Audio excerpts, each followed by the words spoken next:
All right, welcome back, guys. Today I'm going to be doing COMM 222 Chapter 5 Theories of Work Motivation. So first, let's look at the legend. So anything already highlighted in yellow, like right here, is our chapter or section title. Anything in blue, like this, is our heading. Anything in green, like this, is our subheading. So let's first start with the main points. So 1, define motivation. Discuss its basic properties and compare and contrast intrinsic and extrinsic motivation. 2, define performance and explain and discuss the different factors that predict performance. And define general cognitive ability and emotional intelligence. So those are the two main parts of performance. 3, explain and discuss need theories and motivation and self-determination theory. So these are our three motivation or theories that we'll be looking at. 4, explain and discuss the process theories of motivation. So another theory for number 4. 5, discuss the cross-cultural limitations of theories of motivation. So cross-cultural limitations of the theories that we talked about.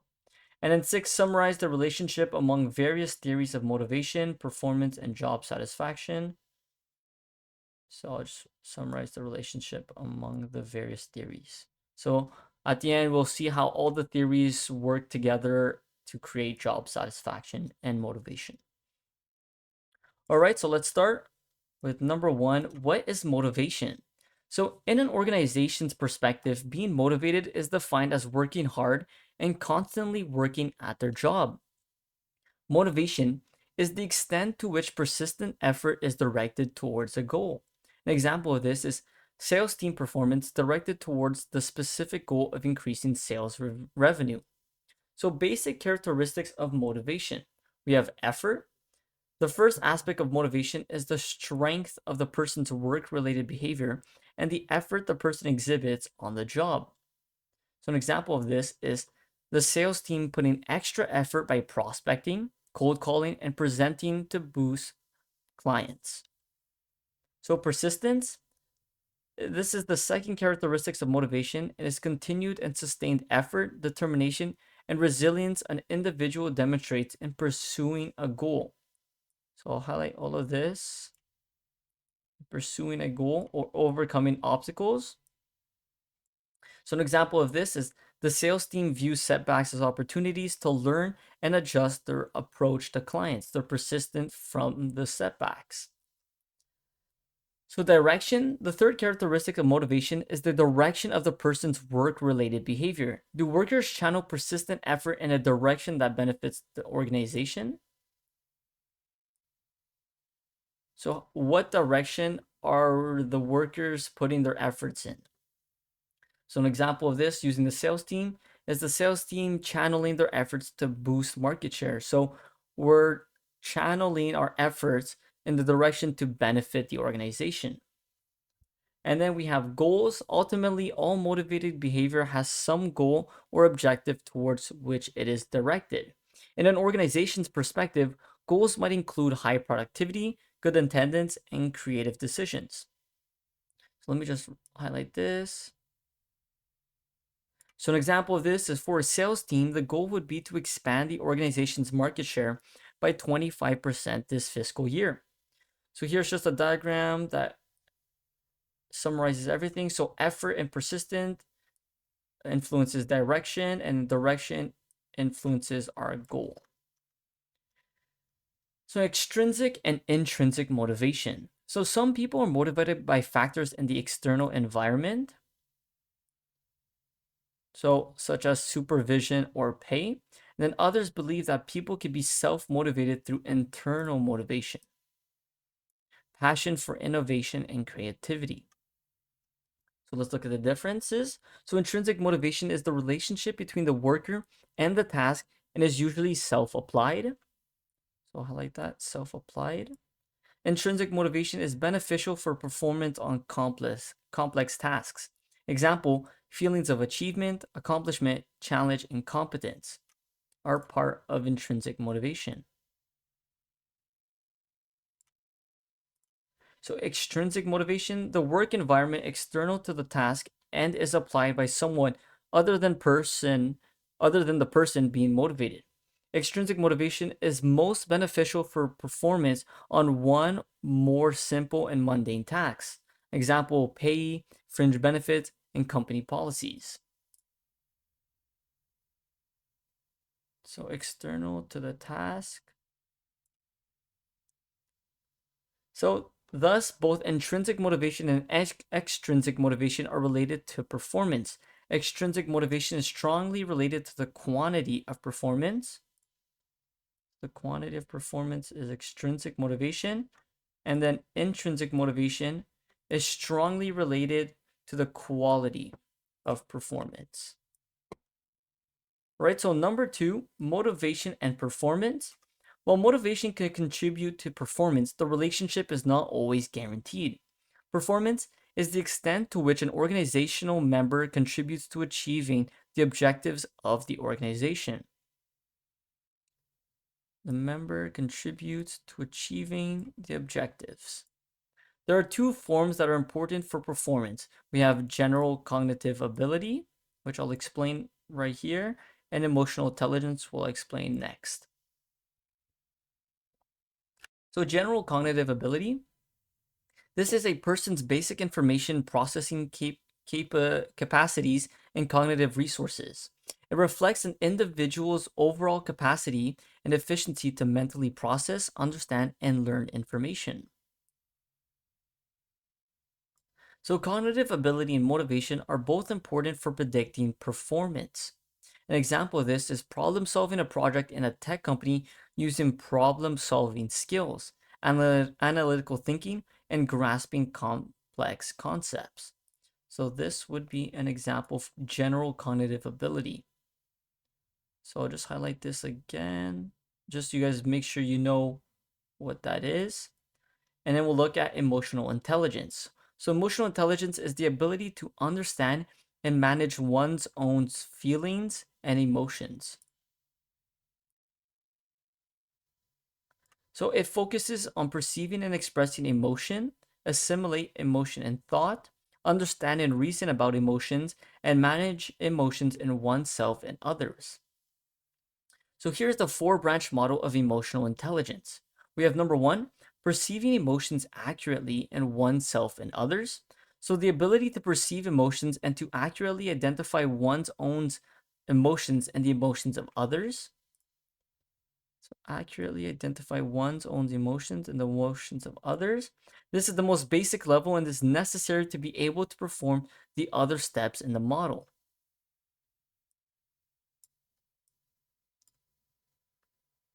So number 2, using emotions to facilitate thinking. This refers to the ability to use and assimilate emotions and emotional experiences to guide and facilitate one's thinking and reasoning. It involves being able to shift emotions to generate different perspectives. And then we want to use and assimilate emotions, emotional experiences. So this skill is important because emotions and moods affect what and how people think when making decisions. An example of this is project manager using emotional intelligence to shift members' stress to a positive emotion through past successes, importance of collaboration, and expressing confidence into members to facilitate greater thinking. So number 3, understanding emotions, emotional language, and the signals conveyed by emotions. So this stage involves being able to understand emotional information, determinants, and the consequences of emotions, and how emotions evolve and change over time. So understand emotional information, the determinants, the consequences of emotions, and how emotions evolve over time. So this stage understands how different situations generate emotions and generates various emotions. So an example of this is the HR department analyzes survey responses to identify and understand emotional responses. Another example is an organization implements ongoing checkups on emotional states as members adapt to new work environments. We are trying to understand emotional information through this, trying to understand the consequences of emotions and how they can change over time, let's say through a new work environment. So 4, managing emotions so as to attain specific goals. This involves the ability to manage one's own and other feelings and emotions as well as emotional relationships. This is the highest level of emotional intelligence because it requires previous stages. Highest level. And then this one here, to manage one's own feelings and emotions. So an example is staying calm when feeling angry, excite and enthuse others, and lower another person's anger. So here's just a diagram showing the steps to emotional intelligence. So starting with number 1, perceiving emotions accurately in oneself and others, using emotions to facilitate thinking, understanding emotions in emotional language and the signals conveyed by emotions, and then lastly, managing emotions so as to attain specific goals. And this is our final one.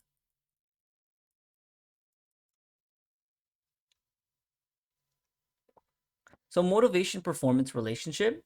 Poor performance can be due to poor understanding of the task.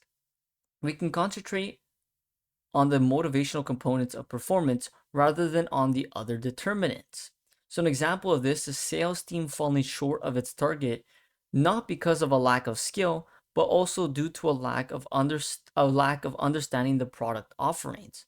So, when looking at performance, make sure you look at how we showed them how to do a task. Let's say for the sales team, how to sell this specific offering and not just look at the performance overall.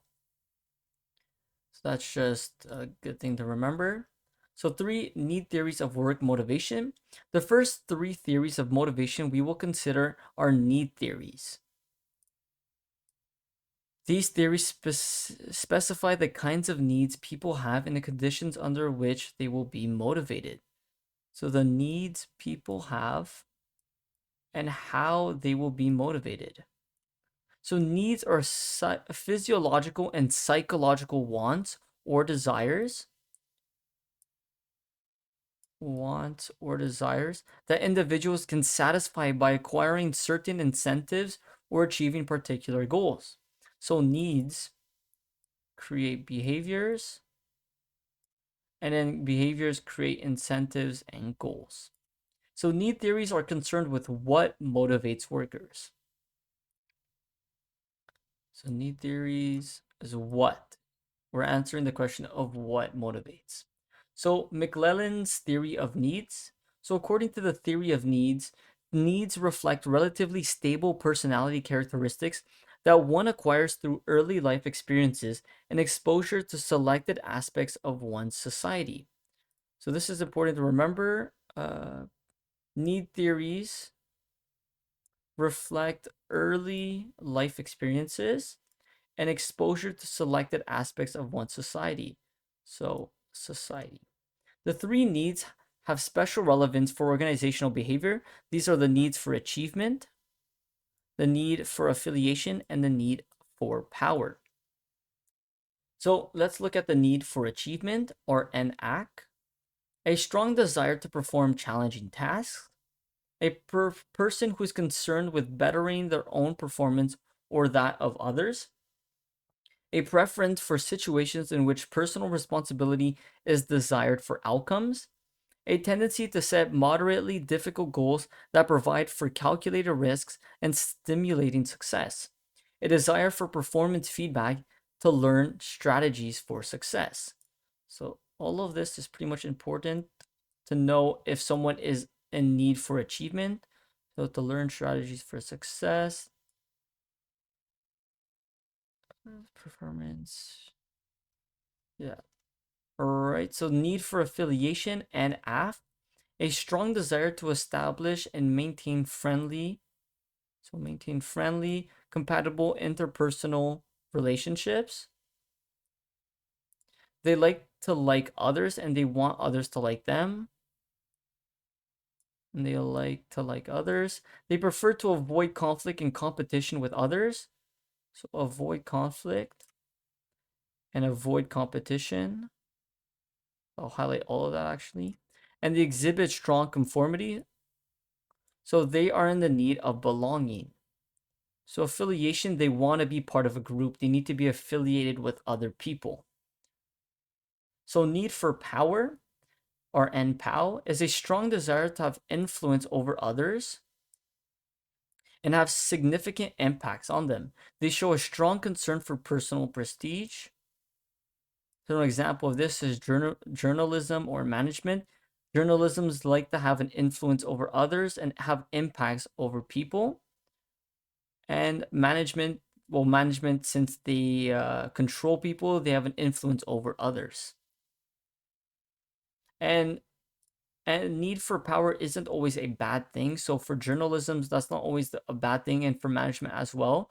It's just some people like to have too much power, and I guess that we're not going to be talking about that in this course, but just everyone thinks power is a bad thing, but this is just saying how some roles are made to gain power and the need for power. So managerial implications of need theories. So we want to appreciate diversity. So managers must adapt at evaluating the needs of individual employees. So adapt at evaluating the needs of individual employees and offering incentives or goals that correspond to their needs. So everyone has different needs that we just explained. And so we want to adapt our incentives and the goals of what we give them to correspond to those needs. So it is important to survey employees to find out what their needs are and then offer programs that meet their needs. So appreciate intrinsic motivation. The recognition of these needs in many employees is important for two reasons. The basic condition for organizational survival is the expression of some creative and innovative behavior. Observation and research evidence show frustration of higher order needs prompts demands for greater satisfaction of lower order needs. So, how can organizations benefit from the intrinsic motivation and strong higher order needs? Well, we can have lower level needs to be reasonable, and we can have jobs can be enriched to be more stimulating and challenging. So, like we've discussed, having a stimulating and challenging job can increase intrinsic motivation. So now let's look at self-determination theory. So self-determination theory is a theory of motivation that relates the satisfaction of three basic psychological needs to autonomous motivation and controlled motivation. So autonomous motivation is self-motivation or intrinsic motivation that occurs when people feel they are in control of their motivation. So when people feel they're in control of their motivation, when motivation is autonomous, individuals are engaged in a task because they have made a choice to do the task and their actions are internally rather than externally. So their actions are internally rather than externally. So controlled motivation, this is motivation that is externally controlled, such as when one is motivated to obtain a desired consequence or extrinsic reward. So I'll highlight that in orange, externally controlled or extrinsic reward. So the three basic psychological needs are competence, relatedness, and autonomy.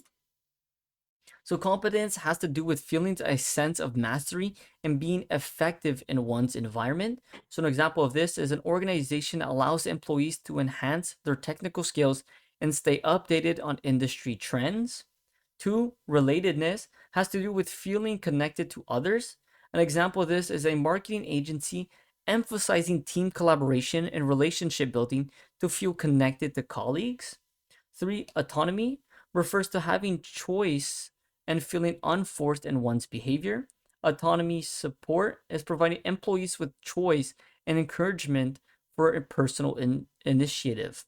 So an example of this is a design firm provides employees with autonomy over their work processes. This autonomy allows employees to align their work with their individual strengths. So I'll just highlight everything. So feeling a sense of mastery and being effective in one's environment. Relatedness, feeling connected to others. And then autonomy is having the choice and feeling unforced. So you could see here are 3 competence, autonomy, and relatedness.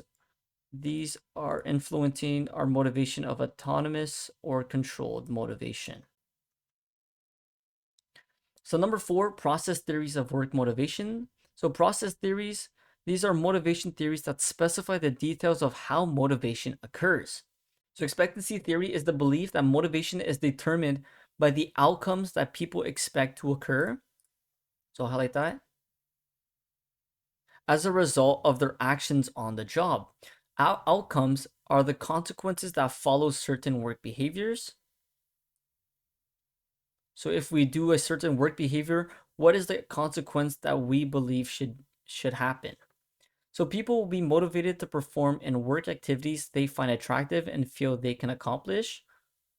The attractiveness of work activities depends on the extent to which they lead to favorable personal consequences. Expectancy theory is based on the perception of the individual worker. And this is an important one because everyone has their own perception of how they expect things to occur, how they expect things to, what they expect to gain from certain work related tasks. So just remember that. So let's look at our first level outcomes in expectancy theory. So this contains high productivity or average productivity. Our second level outcomes contains the consequences that follow first level outcomes. So it could be like pay or something I'll explain like this. So money, a sense of accomplishments are second level outcomes. And then we also have consequences that are personally relevant to the worker. And this depends on the actual worker, like I explained up here. It's on their perception. So everyone has a personal thing that is more relevant and that they wish more from the actual job. So Victor Vroom is credited with the first complete version of the expectancy theory shown below. So here in the diagram, I'll just explain the certain things. So instrumentality is the I. It's the probability that a first level outcome will be followed by a particular second level outcome. So you can see the I right here. Valence V is the expected value of outcomes, the extent to which they are attractive or unattractive to the individual. So attractive or unattractive to the individual. And this is for the outcome. So how attractive are the outcomes to the individual? Valence, this isn't important to know, but they give us this in the book. So I just wrote it down. So valence is equal to the sum of instrumentalities times your second level valences. This isn't a math class, so we won't be tested on this. So expectancy E is the probability that the worker can actually achieve a particular first level outcome. And then we have force, so E is right here. And then force is the effort directed towards a first level outcome. Force is equal to the first level valence times expectancy, but we won't need to know that. So you can see in the diagram, we have our first level outcomes, which include high productivity and average productivity. And then you have your V. So as you see up here, V is how attractive the outcome is. So for a worker, how attractive is being productive to them? So let's say if we have a high productivity, our valence, our V will be a lot higher for high productivity than it will be here. And then next we have second level outcomes. So this depends on the workers. So it can either be money, sense of accomplishment, peer acceptance, fatigue, or any other things. And every V is the attractiveness of the outcome. So some workers might favor money. Some workers might favor more a sense of accomplishment. Some workers may favor peer acceptance and then fatigue as well. And this all stems from what they believe should be an outcome from their high productivity. So if I'm a mechanic and I have a high productivity on fixing a car, the thing that I'll expect the most is maybe money for doing that much work. But another mechanic can have a sense of accomplishment because he doesn't care about money. He just likes doing the job. And what he thinks he should have from high productivity is a sense of accomplishment. So that's just a basic summary of this diagram of expectancy theory.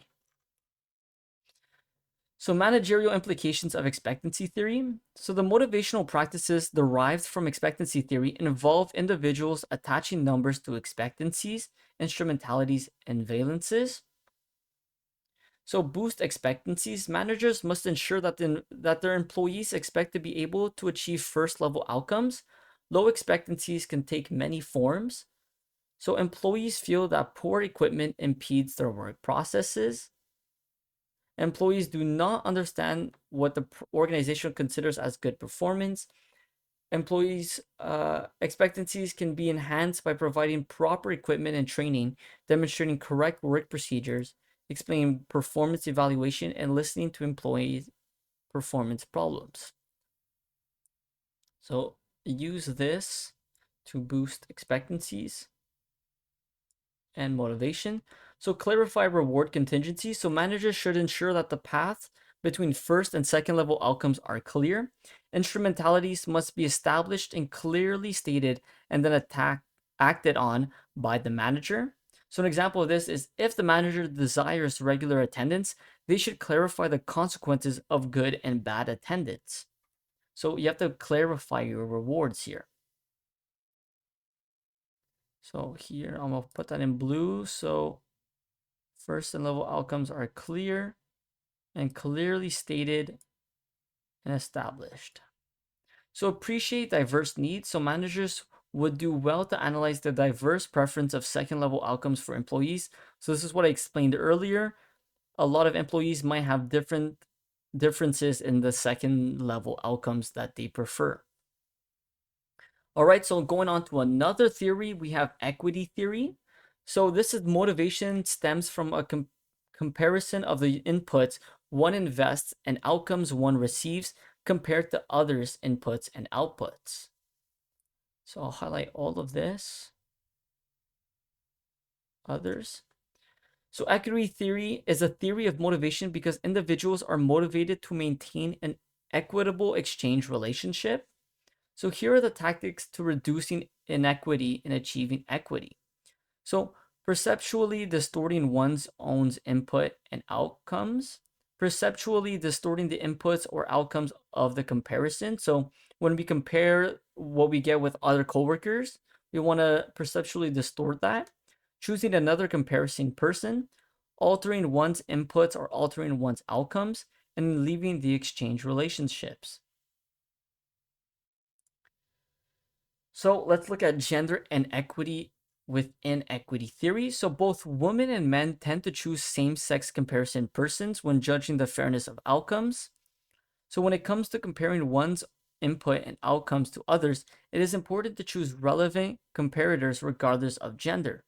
So let's say even if you're a mechanic, you want to compare yourself to, it doesn't matter the gender, you just want to compare yourself to other mechanics. It doesn't matter if it's man or woman, because we tend to compare ourselves according to the gender, which should not be an influence on anything. So managerial implications of equity theory. Perceived underpayment will have a negative motivational consequence, including low productivity, low quality, theft, or turnover. So the perceived underpayment has a negative motivational consequence. Attempting to solve problems through overpayment might not have the intended motivational effect. So if something bad happens and we're just going to overpay people, it might not have the effect because money isn't always someone's desire for a certain job. And that's what I explained over here. Second level outcomes for employees changes and has differences for people. So managers must understand that equity stems from a perceptual social comparison process. So like every other theory, you want to know how your worker perceptually compares himself to others and what they value more. So in this diagram, you could see equality theory or equity theory. You have time, which some workers value, and then they have money, which other workers value. So let's look on to another theory, which is goal setting theory. So what is a goal? This is the object or aim of an action. So I'm just gonna highlight that in blue. All organizations have goals to aim for. Those employees are to achieve and implement these goals. So, unfortunately, many employees believe their role in the organization is unclear and do not know what their bosses expect of them. So, what you can learn from this statement is you always want to be asking or make sure that you're clear onto what you want others to do, and always be clear with the instructions and the purpose for why you need them to do that. So, what kinds of goals are motivational? Goals are motivational when they are specific and challenging, and employees are committed to them. Feedback towards goal attainment should be provided. So, let me highlight that. Goals are motivational when they are specific and challenging, and employees are committed to them. Feedback towards goal attainment should be provided. The positive effects of goals are due to direct attention towards goal activities. They lead to greater efforts. They increase and prolong persistence. And they lead to the use of task relevant strategies. So, goals affect mechanisms which affect performance. And goals have specific challenge, commitment, and feedback. Mechanisms, direction, effort, persistent, and task strategies.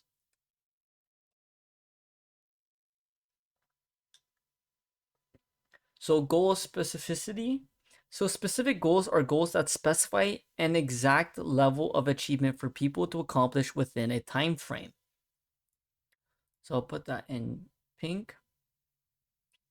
Specify the exact level of achievement for within a time frame. So you want to be specific with your goals.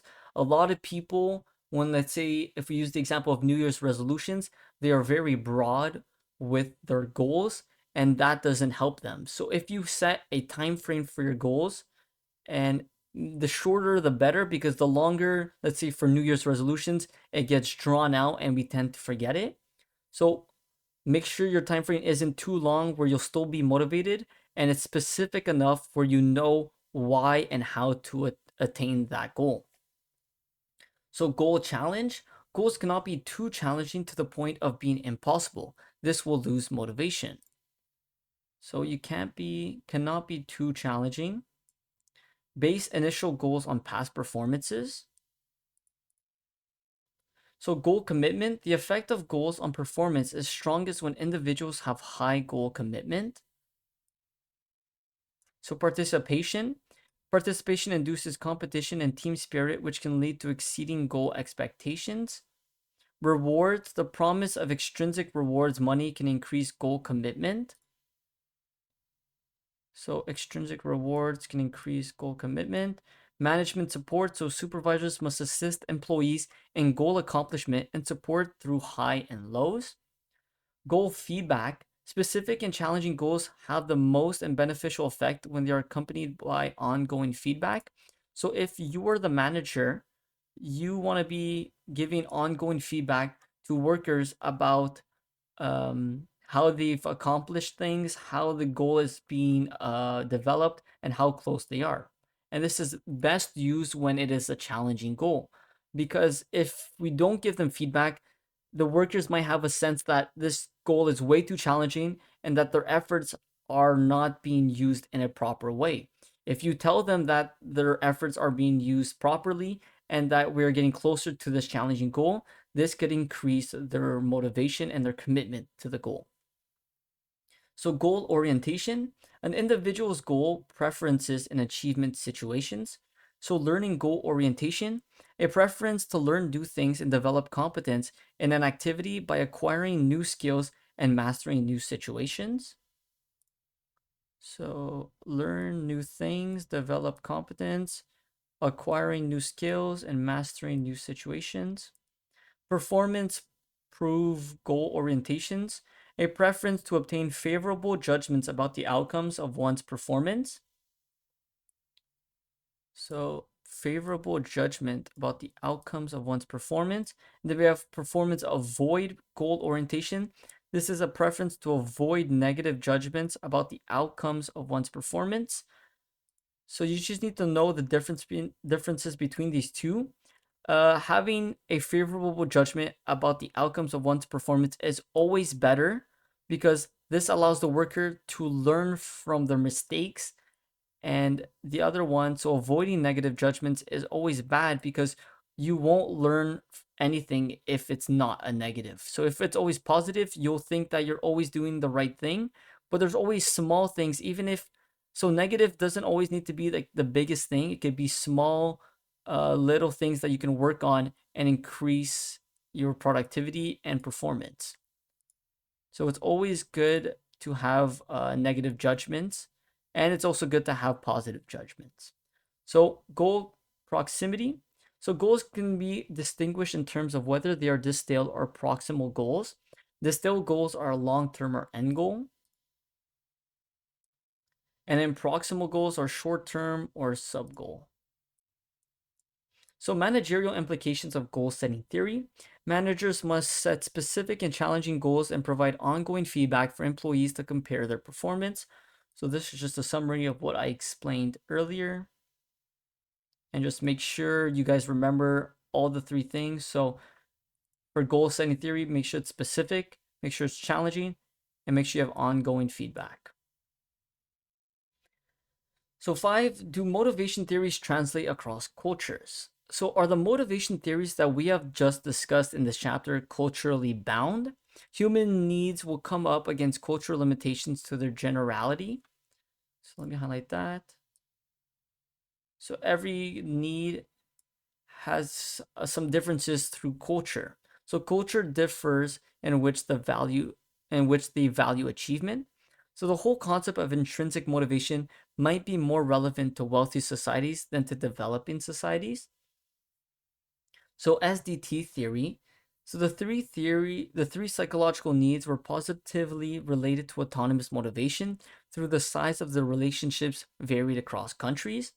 The satisfaction of basic psychological needs, autonomous motivation, and autonomy support matters across cultures, nations, industries, economies, and organizational contexts. SDT has been found to be cross-cultural. Expectancy theory is very effective when applied cross-culturally. I'll put that in green, very effective cross-culturally.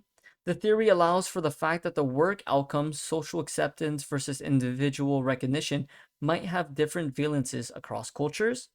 Goal setting theory. Goal setting has been found to predict, influence, and explain behavior in numerous countries around the world. So I'll highlight that. Predict, influence, and explain behavior around the world. So 6, integrating theories of work motivation. So in this chapter, we have presented several theories of work motivation and distinguished between motivation and performance. So this diagram just shows everything that we explained in this chapter. And it is kind of hard to look at first, but the more you look at it, the more you learn about this whole chapter. You can see how everything relates to each other. I'll try to do my best.